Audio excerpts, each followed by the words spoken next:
Olá, eu sou Ronaldo Lemos e esse é o Expresso Futuro. A gente vai falar hoje das engrenagens que movem a inovação. Toda a inércia que a gente tirar, ela vai permitir com que mais coisa aconteça. Agora, o Brasil é terreno fértil para isso, né, Ronaldo? Acho que a gente é empreendedor por natureza, então eu acho que a gente vai ver muita coisa boa daqui para frente, temos que continuar empurrando. Olha, eu acredito mesmo que inovação é fazer funcionar, sabe? Ainda mais no Brasil, assim, são tantas ausências, desigualdades, que se você faz algo realmente que funcione para uma maioria, isso para mim é inovador o suficiente.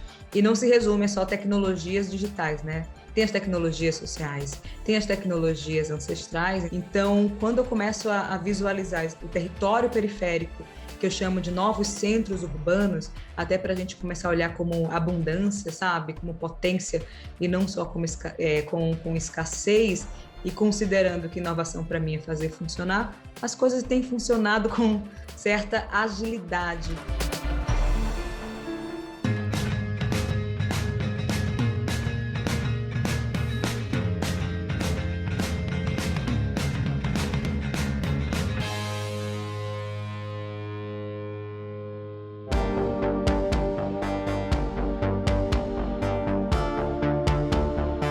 Muito empreendedor no Brasil com uma ideia na cabeça. Mas será que isso é suficiente? O que mais a gente precisa para transformar essas ideias em projetos concretos? Por exemplo, qual é o papel dos fundos de investimento, né? Os fundos de capital de risco? Ou ainda, qual é o papel do contexto social? O que a gente precisa mudar e pensar na sociedade brasileira para que a inovação seja algo que seja disponível, né, e possível para todo mundo, não importa onde você nasceu, qual é a sua condição demográfica e assim por diante. Vamos falar de tudo isso hoje aqui no Expresso. Vamos falar agora com Manuel Lemos. Ele é um dos principais empreendedores do Brasil e também do fundo Redpoint eVentures. Manuel é cientista da computação e é sempre citado como inspiração para outros empreendedores que decidiram abrir uma empresa startup no país. Primeira pergunta que eu quero fazer para você é a mais simples. O que é a Redpoint eVentures? Nós somos um fundo de venture capital, né? O que quer dizer isso? A gente investe em empresas, no nosso caso, de tecnologia, que estão em estágio inicial. São empresas que estão no começo da vida delas, né? Aqueles empreendedores que acabaram de colocar a sua ideia na rua, estão buscando capital para poder levar esse projeto para a próxima fase, que é crescer, contratar gente, investir em tecnologia. A gente é especializado em encontrar essas pessoas, investir, colocar o dinheiro para trabalhar ali com eles e ajudá-los nos desafios que eles têm nessa etapa da vida da empresa. Sempre pensando que o que a gente quer é investir em empresas que são muito pequenas, mas que vão ser muito grandes algum dia. No Brasil de hoje, né, com toda essa questão de crise econômica, desemprego, tem muita gente, né? Você tem encontrado empresas para investir. Como é que está esse mercado de empreendedorismo, de inovação hoje? Acho que está num momento incrível, Ronaldo. Acho que desde os últimos 10 anos, né, a gente viu um boom do ecossistema de empreendedorismo e inovação no Brasil, com o surgimento de um número cada vez maior de startups. Então, cada vez mais é uma rota que as pessoas estão procurando, né, para montar seus próprios negócios, ou está saindo da faculdade, em vez de ir para trabalhar numa empresa grande, prestar um concurso público, montar um negócio do zero. Então, isso acho que a gente está no momento de maior criação de empresas que a gente já viu, e dessa mistura tem surgido muitas histórias muito interessantes aqui no Brasil. A pessoa que está empreendendo agora, né? O que você olha antes de investir? Investimento em estágio inicial, que é o que a gente faz, Ronaldo, é um investimento em pessoas. Você está investindo na ideia e na capacidade de execução daquele time ali que está começando o projeto. É claro que a gente vai olhar outros aspectos depois, mas a primeira coisa é a qualidade do time de fundadores. A gente vai ficar sócio desses fundadores por muitos anos, 6, 7, 8 anos. É um casamento, então temos que escolher muito bem os fundadores. Existem muito bons projetos que são de nicho, que vão ser boas empresas, que vão resolver problemas interessantes, mas que não vão ficar tão grandes. No nosso caso, a gente precisa que o mercado seja um mercado realmente grande. O que é bom é que o Brasil está cheio de mercados grandes e que tem muitos problemas e que precisam serem resolvidos, né? Então, na área de serviços financeiros, em saúde, em educação, a gente tem um monte de problema que merece a atenção desses empreendedores aí, que vão atrair investimento, e a gente espera que eles criem empresas interessantes resolvendo esses problemas, né? Como é que a pandemia impactou o mercado de venture capital, né, de capital de risco? Essa é uma pergunta interessante, Ronaldo, porque aconteceu uma coisa que foi o seguinte: no comecinho da pandemia, o que a gente viu foi, obviamente, um momento de incerteza pura, né? Ninguém sabia exatamente o que estava acontecendo ali, vamos dizer, março, aqui no Brasil, né? Esse foi o primeiro momento. Então, as coisas deram uma parada, vamos dizer assim. Mas, na sequência, o que a gente começou a observar? O setor de tecnologia, ele foi impulsionado, ele foi acelerado. A necessidade de se digitalizar ficou mais óbvia. E aí, a gente viu uma aceleração dessas empresas. A vida da startup é alto e baixo o tempo inteiro, Ronaldo. Não é você decolar o foguete e ele vai retinho para o espaço, assim. Acho que o principal indicador de sucesso é a hora que você vê o uso do produto, a hora que você vê, de fato, aquela solução que o empreendedor trouxe para o mercado, fazendo diferença na vida das pessoas.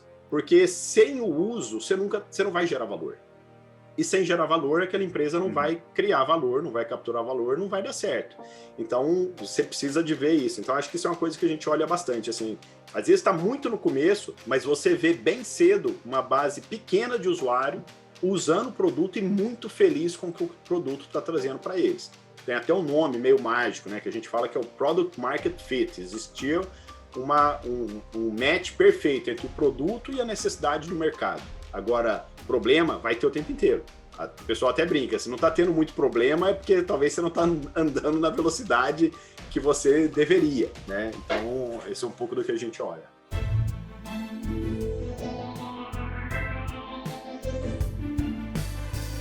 Eu vou falar agora com o Marcos Toledo, ele é fundador do fundo de investimento Canary.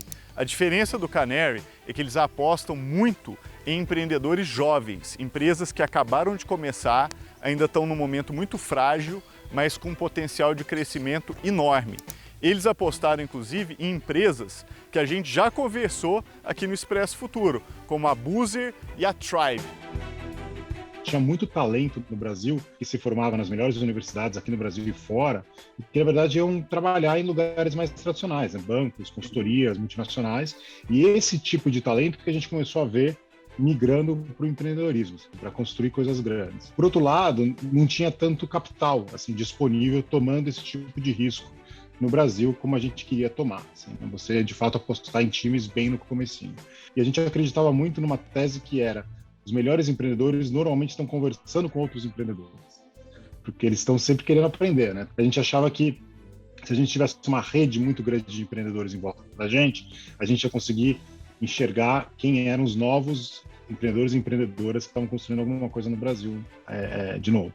E, Marcos, esse ciclo que você descreveu, ele é comum? Por exemplo, o empreendedor monta um negócio dele, é um sucesso, ele, em algum momento, vende a empresa, se capitaliza, ele volta para esse mercado na forma de investidor? É assim que acontece? É uma coisa nova no Brasil, eu diria, mas é um ciclo que está começando a se fechar e que é super, super relevante. É uma coisa que a gente viu acontecer há 30, 40 anos nos Estados Unidos, eu acho que há 10, 15 anos na China, e em outros países também, como Israel, Alemanha, etc., e que agora está começando no Brasil, que é exatamente esse ciclo que você comentou, que em inglês eles falam de give back, né? As empresas que deram certo, pessoas que deram certo e que retornam parte do que eles conquistaram para o próprio ecossistema de empreendedores. Isso é um negócio ultra relevante, porque acho que no Brasil também, na América Latina, a gente tinha muitas histórias de sucesso de empresários, mas que deram certo e de repente até saíam do país, né? Ou se aposentavam e não voltavam para alimentar o próprio ecossistema, e acho que agora a gente está vendo cada vez mais isso acontecer. A gente nasceu assim, todos nós que começamos o fundo, e também a rede de pessoas que estão em volta da gente é assim, né? São pessoas que estão não só ajudando com capital, mas com capital intelectual, né? Com conhecimento, para ajudar quem está começando de novo. no processo de fazer aqui o Expresso, a gente sempre nota que, geralmente, o empreendedor é um cara homem, branco, né? Tem um tipo específico por causa de questões históricas e muito difíceis aqui no Brasil. Hoje tem mais diversidade? É algo que vocês estão olhando? É algo que é importante, por exemplo, para os fundos de investimento nesse momento? Super importante, e eu acho que ainda é muito pouco diverso. Como você falou, acho que a gente tem historicamente uma questão de acesso a oportunidades, né? E a gente, como investidor, o jeito que a gente pensa é o seguinte, assim, se a gente tem um mandato aqui, né, de buscar empresas que vão ficar gigantescas no Brasil, basicamente é isso o nosso mandato. São pessoas, empresas, grupos de pessoas que estão resolvendo problemas grandes no Brasil, né? O Brasil sendo um país diverso como não faz nenhum sentido a gente sempre buscar essas oportunidades no mesmo grupo de pessoas, assim, né? Então a gente tem uma bruta preocupação no seguinte: como é que a gente chega em grupos de pessoas diversas ao que historicamente foi um empreendedor de sucesso no Brasil, mas que estão tentando resolver problemas grandes para a população em geral do Brasil, né? E isso envolve vários tipos de diversidade, né? Assim, tanto de a gente está falando de racial, ou de gênero, ou até diversidade geográfica. Assim, hoje a gente ainda vê uma concentração grande dos grandes negócios investidos por fundos de investimento no sudeste do Brasil, e até majoritariamente em São Paulo, mas certamente tem muita oportunidade no resto do Brasil. Então, acho que como investidor, a gente tem uma obrigação, eu acho que os outros também, de você buscar, de fato, pools de pessoas mais diversas resolvendo problemas grandes ao redor da região toda. Você está otimista com o futuro? O que você está vendo de empreendedorismo no Brasil é algo que a gente pode aguardar boas notícias? Pois eu sou super otimista. Eu acho que, na verdade, o que a gente faz aqui, a nossa atividade, assim, basicamente acordar todo dia super otimista. Então, assim, apesar de toda a crise, né, pandemia, etc., que foi terrível e teve um impacto negativo para muita gente, finalmente a gente está vendo muita gente boa, qualificada, tentando atacar e resolver problemas realmente gigantes. E aqui no Brasil e na América Latina como um todo, você tem uma questão que os problemas ainda são latentes. E a gente brinca que o mato é muito alto, né? Então aqui, assim, se você quiser ser um empreendedor e tentar resolver problemas de educação básica, puxa, é um problema gigante, né, para resolver. Assim, gigante. E você tem como fazer alguma coisa grande e lucrativa e gerar valor para os seus funcionários, para os seus investidores e tudo mais. Mesma coisa com, sei lá, acesso à saúde ou logística, né, agricultura. A gente está vendo, assim, enormes opções de como você pode criar alguma coisa realmente muito grande no Brasil e na América Latina, que é uma coisa que, se você for pegar um mercado mais desenvolvido como os Estados Unidos, já é muito mais difícil de você se destacar como empreendedor. Então a gente está, acho que, num momento único de país e de continente, onde os problemas ainda são latentes, e agora você tem muita gente boa querendo empreender e muita gente boa querendo se juntar a esses times. E, por último, você tem acesso agora a capital, ainda que é uma coisa, assim, super nova no Brasil, não só de investidores como nós, mas de investidores globais, que estão olhando cada vez mais para o Brasil e para a América Latina. Então, assim, finalmente você tem acesso a capital intelectual, a capital financeiro e um monte de problema para resolver, que é o mato super alto.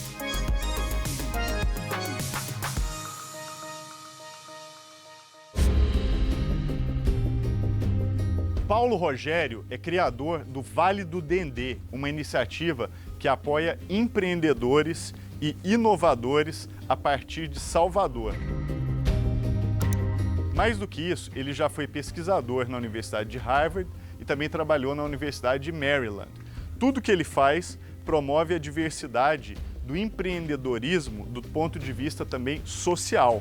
Não é à toa que, quando o Obama veio ao Brasil, quem ele quis encontrar? O Paulo Rogério.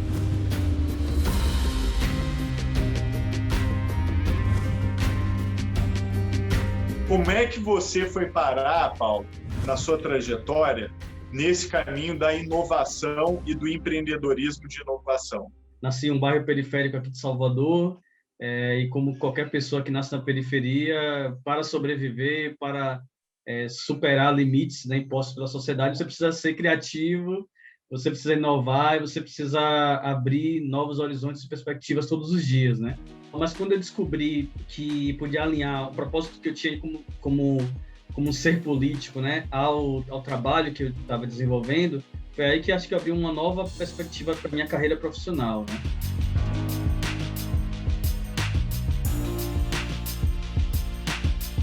O que é o Vale do Dendê, Paulo? Um lugar onde a gente pensa novas ideias e inspira pessoas que queiram fazer inovação para além do Vale do Silício, para além dos grandes centros de tecnologia, né? A gente tem hoje uma rede com mais de 100 empreendedores que passaram formalmente em nossos programas, que conseguiram investimentos, que conseguiram visibilidade, né? Empreendedores como o pessoal da Oca Game Lab, que desenvolveu um jogo baseado no sertão da Bahia, né, que está começando a expandir esse jogo para vários lugares do Brasil e do mundo. Quer dizer, realmente são narrativas que foram subutilizadas, foram invisibilizadas historicamente nesse país que pode ser, e você é um cara que reflete muito sobre isso, o Brasil pode ser uma potência muito forte na área da criatividade, da inovação para o mundo, né? Ouvi muito falar do seu trabalho, por exemplo, no MIT, no Massachusetts Institute of Technology, nos Estados Unidos, que é uma das instituições de tecnologia de ponta do planeta. Como é que aconteceu de você virar referência também fora do Brasil, né? Então, essa jornada, né, de alguma forma conectar essa força social muito grande que tem no Brasil com o que está acontecendo no mundo, foi uma jornada muito pouco tradicional, né, obviamente. Então, de fato, né, para uma pessoa, um jovem que nasceu e cresceu na periferia de Salvador, acessar os maiores centros de pesquisa do mundo, como o MIT, como o Berkeley McLean Center em Harvard, realmente é algo muito fora da curva. E essa trajetória se deu muito por uma questão que eu sempre falo e milito e busco divulgar, que é a ideia de que os jovens das periferias precisam, primeiro, aprender outro idioma, isso me ajudou bastante, né, aprender o inglês, né, ainda na adolescência. Segundo, de se conectar com outras pessoas, né, fora do Brasil, através das redes sociais, através da internet, né? E terceiro, apresentar um ponto de vista diferencial, que é o diferencial dentro desse cenário. Obviamente, quando eu sou convidado pelo Berkeley McLean Center da Universidade de Harvard para passar uma temporada lá, né? Eu fiquei mais de quase 3 anos contribuindo com o centro, foi porque eu trouxe a perspectiva da discussão sobre racismo e tecnologia, da discussão sobre inclusão de jovens na área de tecnologia. Isso era um ponto de vista que eles não tinham lá, então eles precisavam, era complementar ao que eles tinham. E, inclusive, Paulo, quando o Obama esteve no Brasil, ele quis se encontrar com você, né? Como é que foi essa história aí? E depois você ainda fez coisas com a Fundação Obama, né? Não, foi um momento muito importante para mim, né? Eu realmente admirava já o Barack Obama, né? Antes dele ser presidente, como um ativista social, né? Que trabalhou ali no sul de Chicago, uma área que se parece muito com a periferia de Salvador, periferia de São Paulo, do Rio. Quando ele sai da presidência, ele realmente começa a tocar a fundação, né, a Fundação Obama, e aí ele vem ao Brasil e escolhe realmente se encontrar com alguns jovens, né, com menos de 40 anos, e eu fui selecionado para participar desse encontro. E na conversa eu falei para ele sobre a importância do ativismo social, né, do ativismo cívico, falei da importância da comunicação, né, da democratização das tecnologias, da importância da diversidade da tecnologia, e obviamente fiz o convite para ele conhecer a Bahia, né, porque eu acho que um dia, se ele vier aqui a Salvador, ele vai se encantar e vai certamente se conectar muito com a nossa cultura aqui, né, no Vale do Dendê e na Bahia de modo geral. Eu acho que ele não vai embora nunca mais. Acho que sim também.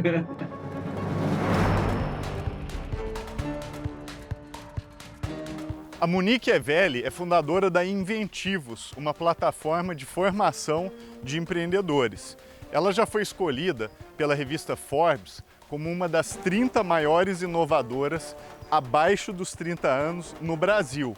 Ela tem feito um trabalho muito importante que fala de feminismo, fala de inclusão social e fala de mudanças estruturais no Brasil para promover o empreendedorismo.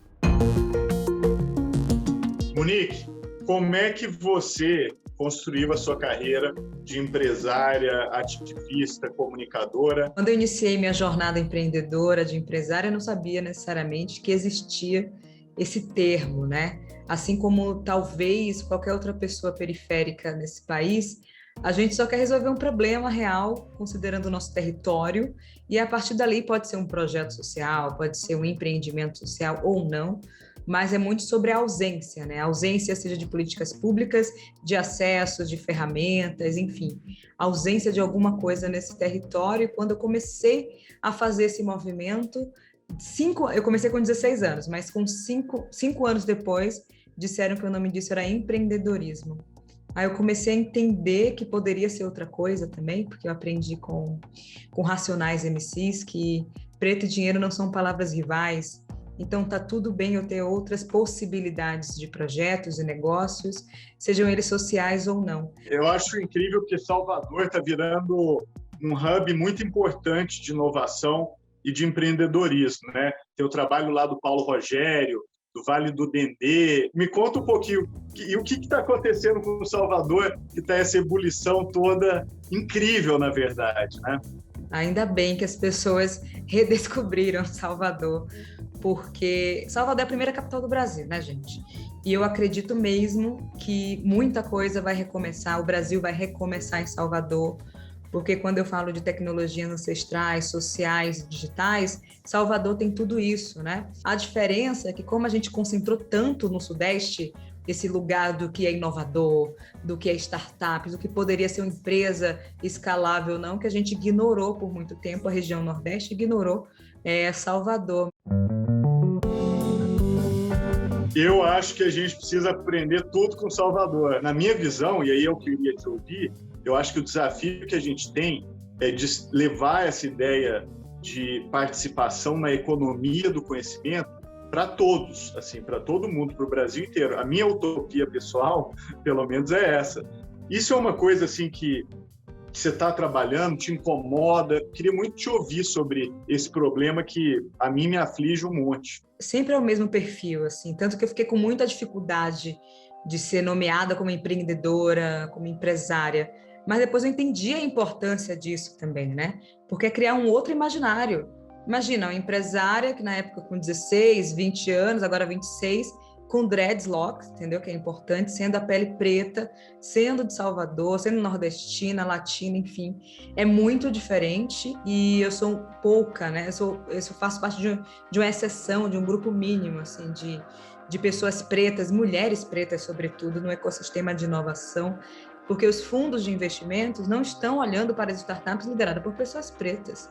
E minha função, assim, minha atuação, claro, além das coisas que eu já criei, é como eu posso ser consultora e compartilhar isso com as empresas e criar fundos direcionados para pessoas pretas que fujam do Sudeste, porque tem muita gente incrível por todo o país, principalmente no Norte e Nordeste, que ninguém está olhando quando o assunto é dinheiro.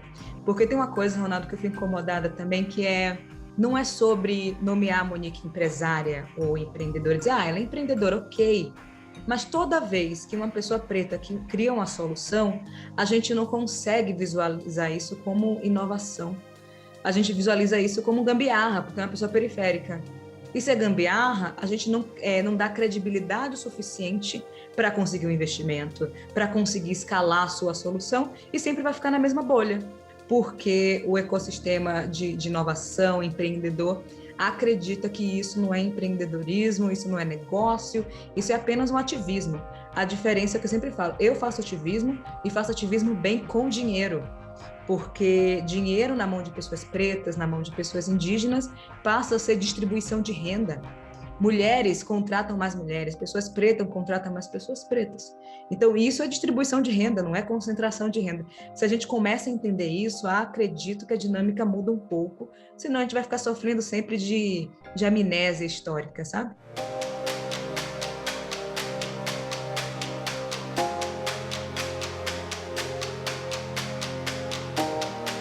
Inovação, para acontecer de verdade, precisa de contexto. Não adianta nada você ter uma ideia na cabeça se você não é capaz de tornar ela em algo prático, com apoio de fundos de investimento e mais, com um ambiente social que acolha todo tipo de inovador e de empreendedor. Aqui no Brasil, só lembrando, a gente luta muito ainda com a questão da desigualdade. Um país desigual não é um país que consegue ser inovador na sua máxima capacidade. A gente precisa trabalhar muito para que a desigualdade seja reduzida e para que a gente possa investir em pessoas. E só para lembrar, a maior riqueza que a gente tem no Brasil hoje são as pessoas. É investindo nelas que a gente vai conseguir tornar o Brasil um lugar cada vez mais inovador.